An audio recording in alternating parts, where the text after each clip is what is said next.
This is 7 News, the voice of the Riverina. Tonight, a major shake-up of Tolland with hundreds of homes set to be bulldozed.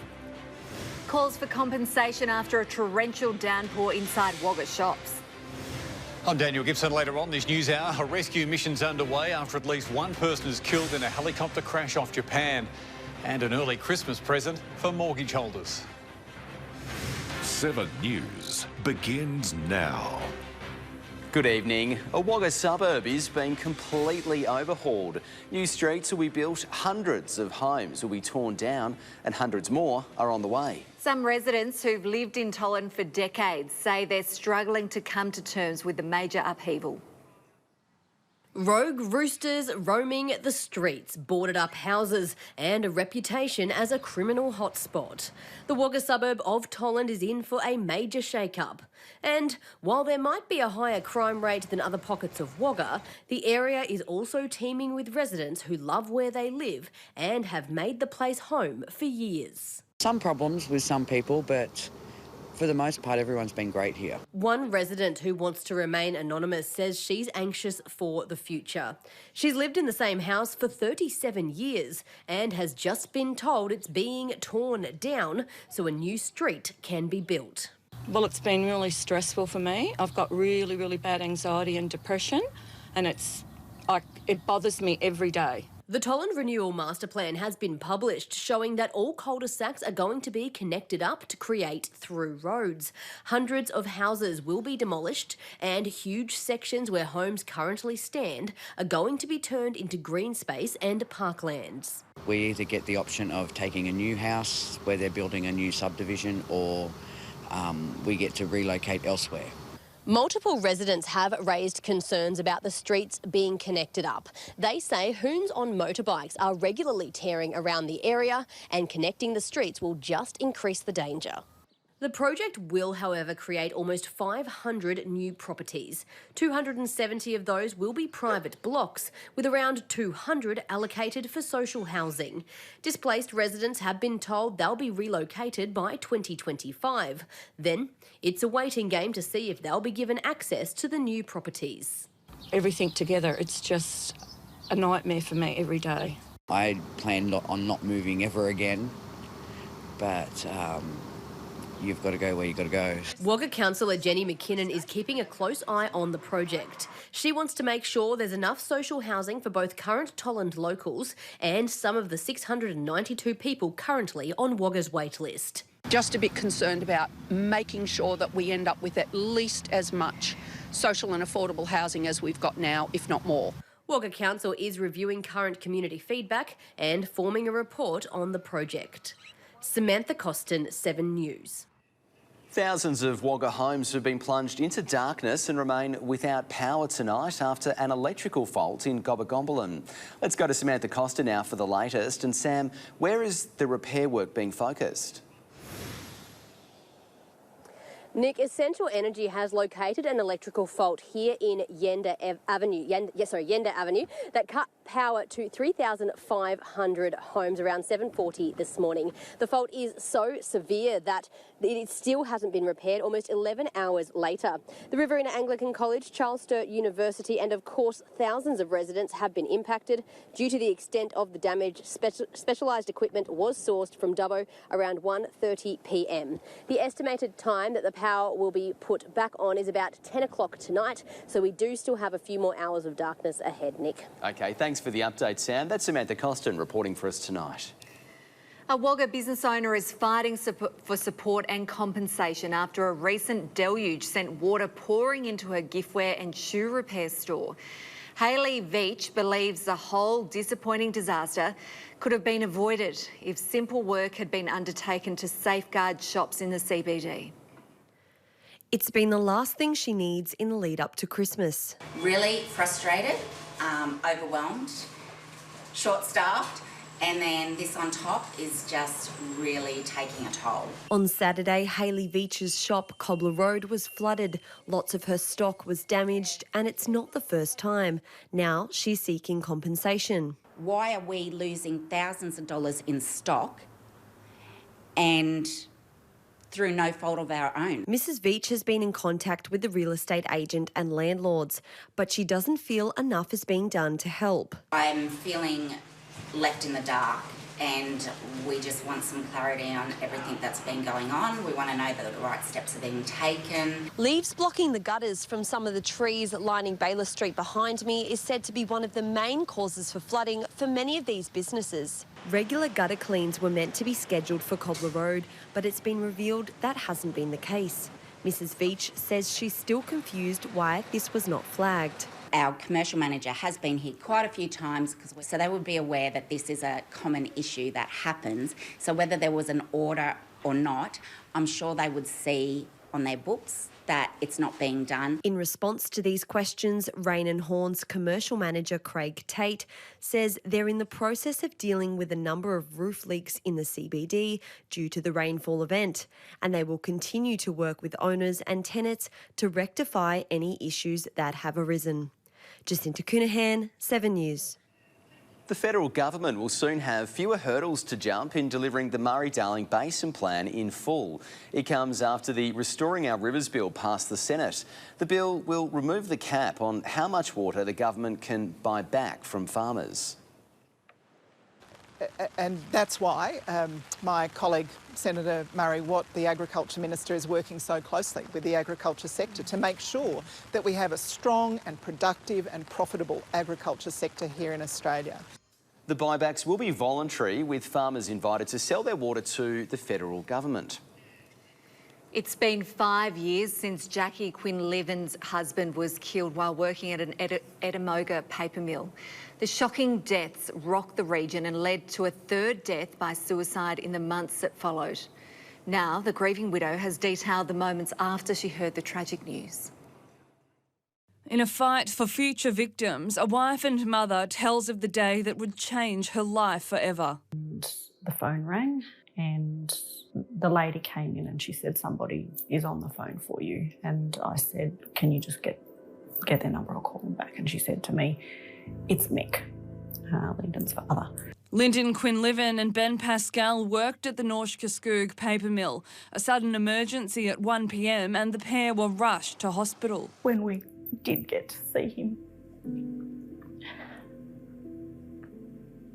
he had the pipes and everything from ICU. Doctors worked on him for hours, then delivered the news. It's only a matter of time before he arrests again, and his organs are closing down, and then it was put on me that I needed to make that call. But the tragedy didn't stop there. The pair's supervisor, Davin Neal, took his life the day after Mr. Quinlivan's funeral. This is where it happened. 14 injured and 2 died of exposure to hydrogen sulfide after a gas leak. The $1 million fine dished out to the company, little solace for grieving families who've now made it their life's mission to make sure this doesn't happen again. The negligence that was done was negligence way in advance of that day. It was waiting to happen. Now, Mrs. Quinlivan is the co-chair of the Family and Injured Workers Support and Advisory Group, helping the New South Wales Government improve workplace health and safety at a conference in Sydney this week. Some hope for the safety of workers in the future. Jacqueline Stanley, 7 News. Well, Danny is here now for a look at today's weather conditions. And Danny, we've seen quite a few clouds out there today. That's right, guys. Cloud, but not a lot of rain. Hi, everyone. Hope you're well. Great to be with you. A bit of a change from yesterday's 40 millimetres of rain in Wagga. Today, most of the region didn't even see a drop. Light southwesterly winds grew to 30 kilometres an hour in the early afternoon, but they are starting to ease off now. That cloud cover trapping in some warmth, though. Temperatures in the mid-20s. Narrandera got to a top of 28, Wagga a top of 25, Adelong a top of 24 degrees, 26 in Grenfell. Young, you got to 26 as well. That's a pretty common theme today. Hardin, a top of 25. There is a bit of a mixed batch of weather on the way, guys. I'll tell you more a little later. Looking forward to it. Thanks, Danny. See you in a couple of minutes. Up next in 7 News, Santa Claus is coming to town and we'll tell you where. And newly constructed worker accommodation to take the pressure off private rentals. And a little later on this news hour, at least one airman killed as a US military helicopter crashes off the coast of Japan. The clean-up begins as floodwaters recede on the south coast. And another sign there'll be no more interest rate rises. Experts cast promising predictions for the new year.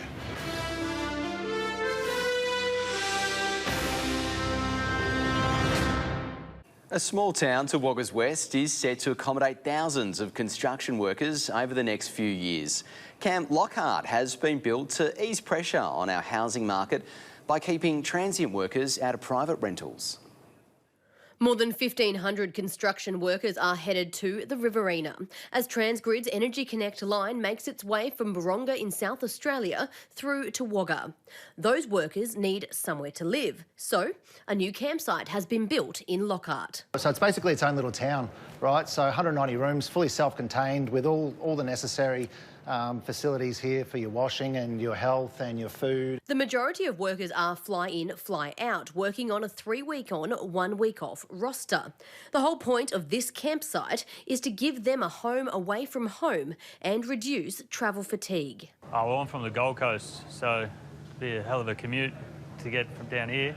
It definitely really helps a lot in going about your training in your day-to-day life. It's also got a major benefit for our local towns. The pressure on the rental market is intense, with a massive shortage of accommodation across Wagga and surrounds. Takes that pressure off that local housing market and frees up the houses for the families and the individuals who need them. You know, everyone's got to play their part in making sure that it doesn't impact on that already concerning area. The facility will be a permanent fixture in Lockhart with years' worth of energy projects in the area. It has everything from a quality gym to medical rooms and a cinema. It also contains added features like noise-reducing footpaths. It's quieter, people can get a better night's sleep. If you're having to leave early in the morning and rotate in and out and you're carrying bags or whatever, it's just a bit more user-friendly. 60 people are already living at the camp, with hundreds more on the way. Samantha Costin, 7 News. To kick off the countdown to Christmas, Wagga Council is rolling out its festive program. It'll include the popular Santa Trail, which will see Father Christmas visiting outlying suburbs in Wagga. Santa will roll out in his combi to 3 parks on December the 6th, Cootamundra Park, Henwood Park and the Botanic Gardens. We'll have different activities at each of the locations, including bubble play, creative Christmas-themed workshops, and also an opportunity to meet and greet some of the animals from the zoo. Christmas decorations around the town will be on display until the 12th of January. Up next in 7 News, a local rugby league star set to miss next season after injuring his knee. And chasing a new dream, a local para-athlete makes a shock switch in the lead up to Paris. Tomorrow on Sunrise, the pushback against soaring electricity and gas bills. We reveal the cheapest energy providers state by state. You could be saving hundreds each quarter. See you in the morning. Welcome back. We begin with rugby league tonight, and tomorrow's hopes of ending its Group 9 title drought have been dealt a crushing blow. Jock Ward is expected to miss the entire 2024 season after copping a devastating knee injury while playing touch football. The 26-year-old is now awaiting surgery. Tamora has not tasted premiership glory since 2006. Gundagai's own Commonwealth Games hero, Indy Cooper, has made a dramatic switch from athletics to track cycling. And there's just 272 days until the Games begin in Paris, but Cooper is determined to use the months ahead to qualify. Pushing towards her goal of donning the green and gold in Paris. Indy Cooper is relishing a fresh challenge after making the switch from athletics to track cycling. She's hoping to qualify for the 2024 Paralympic Games in her new pursuit, the 500-metre time trial. I just wasn't enjoying running anymore, and I was like, I'll just try something different. So the classifiers always said try cycling. I'm loving it. It's totally different. It's a bit more expensive. Indy is no stranger to adversity nor the rigours of elite competition after representing Australia at last year's Commonwealth Games. Another clean start. Cooper got out well in lane number 4. The inspiring athlete was born premature and lives with a vision impairment and cerebral palsy, which affects all 4 limbs.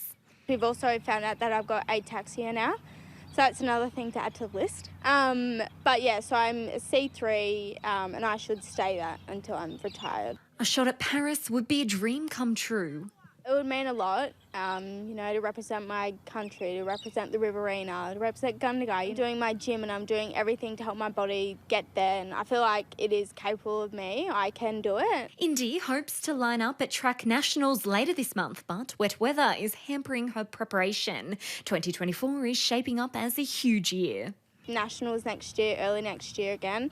And then my big one before Paris is Worlds in Rio. Indy's journey now capturing imaginations around Australia. The 17-year-old has become the face of Paralympic Australia's end-of-year appeal. We rely on the generosity of corporate Australia and of individual donors to enable us to do our work. So our end-of-year appeal is a really important part of that, and we're absolutely thrilled to have Indy. Steph Muir, 7 News. Despite the recent rain, the Murrumbidgee Turf Club is determined racing will proceed on Saturday. The annual Christmas Party race day is set to break records with 14 marquees set up and ready to host racegoers. At least 2,000 people are expected to enjoy the 6-race program and, of course, some live entertainment. We've got solo artists playing out the front and the back of the premises through the day, and after the last race we've got Who's the Boss playing, and they'll do a 2-hour set. 48 millimetres of rain has fallen in the last 48 hours, leaving the track rated a heavy 10. But it'll be okay to race on Saturday, and quite surprisingly the surrounds here are very dry. There'll be plenty of fun activities on offer for the kids. Gates open at 12 noon. And while there's hope for Saturday's race meeting, the wet weather has claimed another round of local touch football in Wagga. The Wagga Touch Association has forced to make the very tough call to cancel junior competitions tonight, and that's due to the wet weather affecting a number of the grounds. Some fields remain soaking wet and were deemed unplayable. The Wagga Little Athletics Club also called off its club night due to those wet conditions. More than 2,000 people have booked a berth at the Young Harness Racing Club's Night of Nights. The Carnival of Cups event will offer a smorgasbord of entertainment featuring Australian music royalty and a $60,000 feature. Local harness racing trainers like Juni's Trevor Wyatt are keeping their fingers crossed the heavens remain closed so Young's Night of Nights can proceed tomorrow. I think, it'll be touch and go probably. I think whether it will be on, but anyway, if it finds up today, and it'll probably be right. White will make the 200-kilometre round trip with 3 runners, Imperious, Better Than the Boys and Stable Star Defiant. The consistent gelding has enjoyed 10 career victories, with his most recent win coming at Menangle at the end of October. Front close to home, Defiant, and it'll grip on, beats the fast-finishing Sheffield Sparky. I beat him out of one nice little mare I had. No, he's been a really good horse to us. He's 160,000. Defiant will have a shot at another lucrative check tomorrow when he lines up in Young's feature race, boasting $60,000 in prize money. I think the conditions are worrying, but the opposition might. There's pretty hard opposition in it. They're all good horses and it'll be hard, and we're drawn a bit wide. I thought we'd probably draw in closer. I don't think the distance will worry him too much. He's a long race. It's nearly a Melbourne Cup job. The Young Carnival of Cups program will feature 8 races and Australian music royalty. Really looking forward to playing with Sarah McLeod and the Living End. So the best thing is, it's free, but you still got to get a ticket. For more information or to secure a ticket, visit Young Harness Racing on Facebook or search eventbrite.com.au. Gates will close between 7 and 7:30 tomorrow night. Steph Muir, 7 News. Up next in 7 News, will we see more rain? Danny has all the answers in just a couple of minutes. That's next. Hello again. Let's take another look at the weather now. And today we saw a low pressure system bring more rain, storms and gusty winds to eastern New South Wales and Victoria. Tomorrow those showers are set to continue while a high keeps the west dry with gusty winds in the south. Now that high should move across to our patch by around Sunday, pushing those showers out to sea. Conditions should remain pretty dry into the middle of next week. Even with that dry weather on the horizon, there's still a little rain left on the radar for the next 8 days. around 5 millimetres to fall across the Riverina, while Albury and the far south coast get the brunt of that weather system. Looking at temperatures tomorrow, which is the first day of summer, by the way, and things should stick around the mid-20s, light winds and a medium chance of showers in the afternoon, 25 degrees for Narrandera, 26 for West Wyalong. Over in Grenfell, we're looking at a top of 25 and 23 for Tumbarumba. We're starting our weekend with a chance of a thunderstorm, light winds from the west. Temperatures pretty comfortable again in the mid-20s, despite the chance of some light showers, 26 in Narrandera again, 26 for Griffith. Over in Adelong, I should say, as we wait for those maps to load, 25 degrees and a top of 26 for Temora. We could still see some showers on Sunday morning, but as that high pressure system moves across the interior, conditions should settle somewhat, while temperatures are almost a copy and paste of the day before, 24 degrees for Grenfell and Tumut, a top of 25. Taking a look at the next 7 days, the sun should come out for the start of our working week. Temperatures climbing into Tuesday as we return to that 30 mark, in fact 33 degrees by Wednesday after this wet weather spell. So a bit of rain at first, but after that, the first week of December should be pretty warm and Christmas won't be far after that, guys. Yeah, it's looking a lot like summer next week. Definitely Thanks, Danny. is. See you later. Now, for a quick look at fuel prices across the region. In Tumut, the Mobile Five Ways Roadhouse is selling unleaded for $1.94 and diesel there is $2.11 a litre. The Ultra Petroleum service station in Harden is offering unleaded for $1.89 and diesel there is $2.04. And in Adelong, the Mobile service station has unleaded for $2.08 and diesel there is selling for $2.27. And that's your local news for tonight. Thanks for watching. You can always catch up on our website, of course, at 7+. Right now, though, Dan has your national news. Have a lovely night. See you again tomorrow night from 6 o'clock. We'll see you there.